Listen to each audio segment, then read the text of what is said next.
இன்றைய நற்கருணை விதை லூக்கா நற்செய்தி பிரிவு 4 இறை வார்த்தைகள் 31 முதல் 37 முடிய. வாயை மூடு, இவரை விட்டு வெளியே போ. நற்கருணை நமது உண்மையான குணத்தை அளிக்கும் தீய ஆவியை விரட்டி அடிக்கின்றது. மன்றாடுவோம்.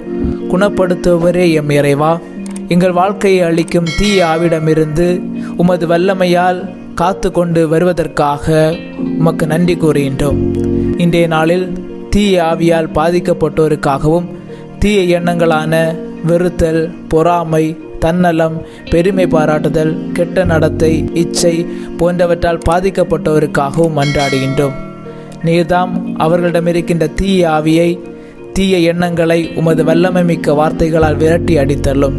இதன் மூலம் அவர்கள் தங்களுடைய உண்மையான வாழ்வு பிறருக்கு நன்மை செய்தவும், மேலும் அதன் மூலம் உம்மை புகழ்ந்து பறைசாற்ற வேண்டிய வரத்தை வழங்குமாறு உம்மை மன்றாடுகின்றோம். ஆமேன்.